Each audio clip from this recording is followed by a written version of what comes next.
Have you ever taken a photograph that you are really proud of, and then somebody just comes along and takes a massive dump all over it? In the 30 odd years that I've been taking photographs, these toxic, self-righteous photography police types, they've always been around on the fringes.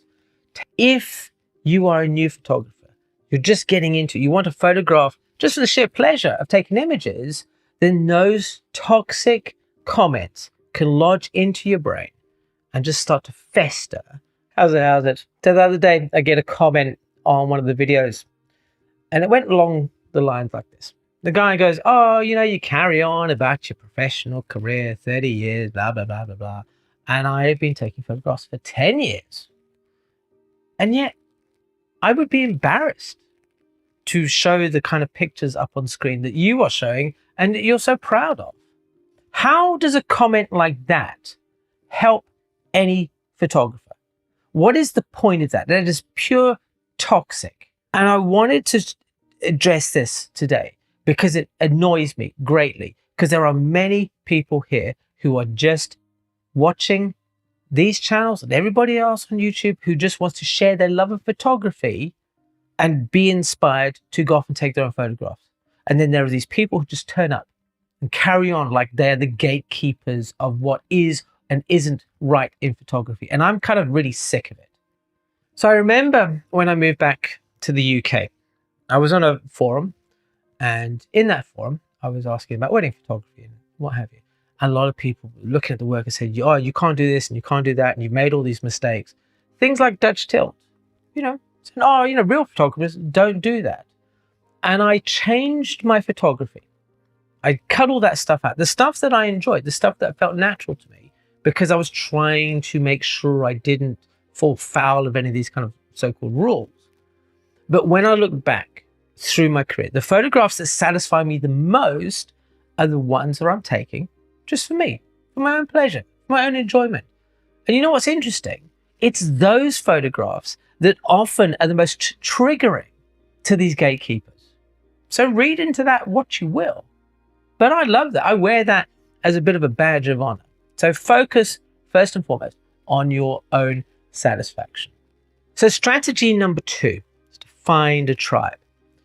That group that I was part of when I moved to UK, wrong tribe, right? They had a very set, narrow, defined way of what is or isn't a proper photograph. So look for communities that uplift you, that inspire you. Ultimately, being part of a photographic community is about growth and it's about support. The best ones are where people come together and support one another, not try to tell each other how much they know about photographs. This leads us rather neatly onto strategy number 3, which is to recognize this noise for what it is. This stuff is just noise. If you are new to photography, it is kind of hard to separate it out. When somebody throws some criticism your way, it's like, what is good criticism? What is bad criticism?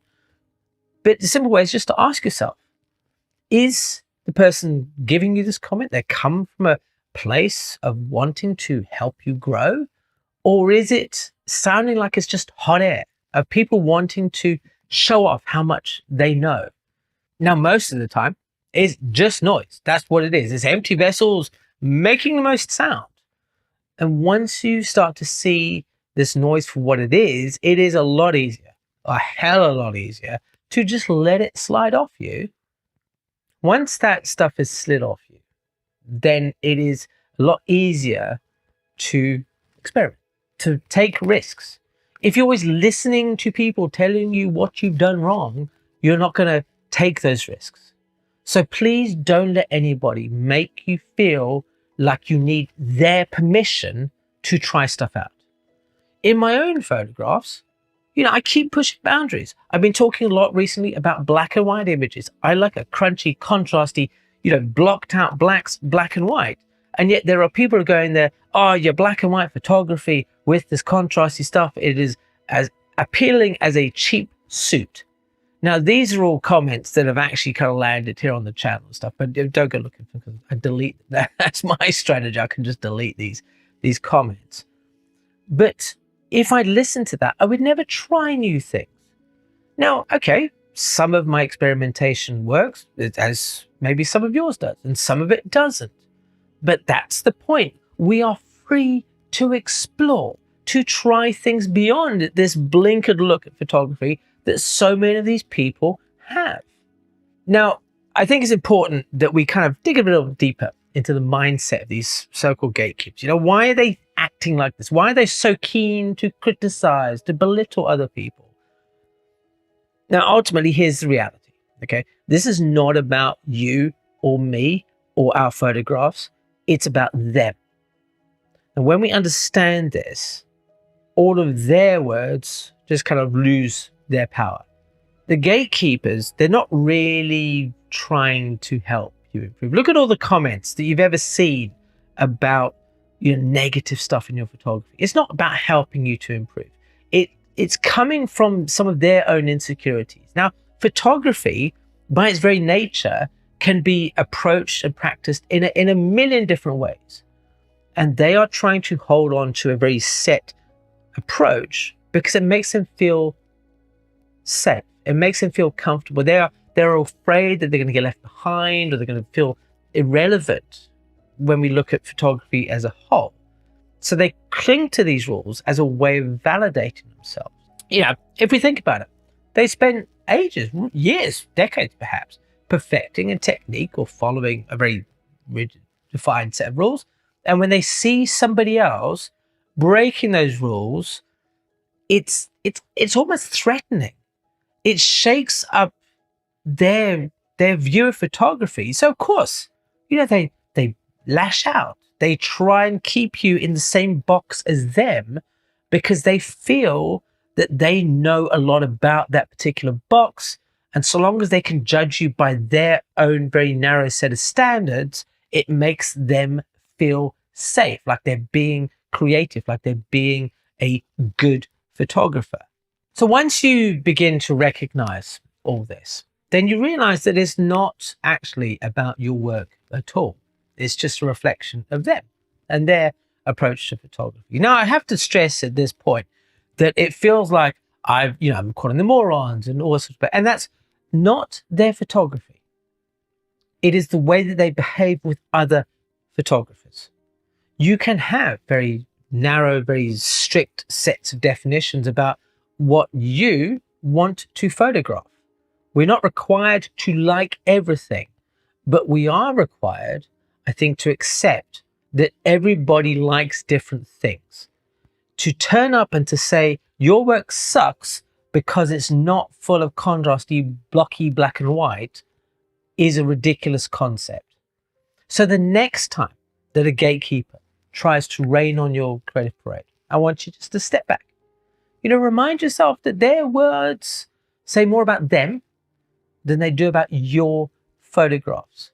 Understanding this puts you back in control. It lets you focus on what really matters, which is, of course, your own growth, your own creativity, and ultimately the satisfaction that you're getting from taking pictures.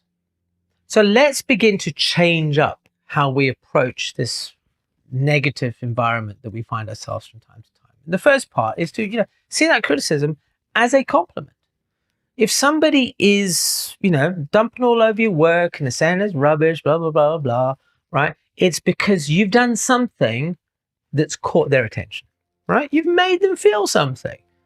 Now, another little trick you can employ is the what's useful filter, right? Next time you get some harsh critique, you ask, is there something here that I can use to improve my photography?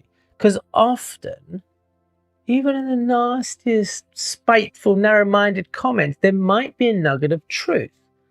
And if there is, then great, I might take it on board. Somebody says, oh, those photographs that you've been posting, I would be embarrassed to take those pictures. I say, okay, well, maybe let's go and have a little look at those photographs. And is there something in there that maybe I missed or what have you? And I can look back and go, well, no, I don't think it is. That's a way of seeing if there's something actually in that comment. It puts you back in control over how the feedback affects your creativity. And as an aside, a lot of people when they look at some of my work, think it's a current. And I've been taking photographs for a long time, and often it's work from 30 years ago that I'm showing. See, there's a perspective change right there. And ultimately, we want to turn all this negativity into motivation, right? So use that negative thing as a fuel. So if somebody says to you, oh, you're doing it wrong, this is like a signpost saying that, you know what, maybe I'm on the right track. Maybe I'm pushing the limits. Maybe I'm challenging the norms. If that's where I want to be, then that's great. It's also important to recognize the source, especially here on YouTube these days, where a lot of people do their learning about photography. Is this critique, is this feedback coming from somebody whose work you respect? If I look at all the YouTube channels that are out there, I don't recall ever watching a video where somebody has told you that all your photographs are wrong and they're rubbish, and specifically called people out for not following very specific rules. Right? Those people are out there, they're helping everybody with their photography. The noise is coming from people in the comment sections who are just looking to tear people down. When it's that kind of noise, then that's not worth your energy. If you look at recognizing the source of the person who's offering up some suggestions, then it helps you filter what's valuable and discard the rest. If Ansel Adams gave you some harsh critique, would you, right? Would you appreciate that more than if it was just user 1, 2, 3, 4? So the next time you get all this harsh critique, remember, it doesn't define you. You have the power to reframe it, to take what's useful, to throw out the rest. Criticism is part of the journey of photography. But the way that these people throw it up, it acts as a roadblock. And if you start to recognize these signs for what they are, you know that you're making waves, you're pushing creative boundaries, and that you are going in the right direction. So we've called out the gatekeepers. What they are, they're just loud voices. They're trying to box us in. And we have explored why they act this way and how their critiques are actually more about them than they are you. And we're talking about reframing this negative feedback into fuel for your creativity. Now, I want you to remember, photography isn't a rule book. The more that you experiment, the more criticism you are going to get. And that's a good thing. It means that you're doing something right. You're trying out ideas. The opinions of these gatekeepers do not define you. It is you who defines you and your work. I want you to ignore the noise. Just embrace mistakes. Create the work that excites you. The photographs that satisfy you the most are the ones that matter. It doesn't matter what other people say about them. Once you stop needing random person's approval, you're going to unlock a level of creativity that you didn't know that you had. Here's what I want you to do today. Just go pick up your camera, shoot something that you want to photograph. Don't think about how it's going to be received or what critics might say or anything like that. Just shoot it for the joy of just taking the photograph. So it's been a little bit soapboxy today, but thank you for listening. I think this is an important message that a lot of people need to understand, that there are people out there who are just simply toxic for the sake of being toxic, and they are not helpful in your photography. Thanks ever so much for watching. I'll see you soon. Cheerio, and check out this video over here.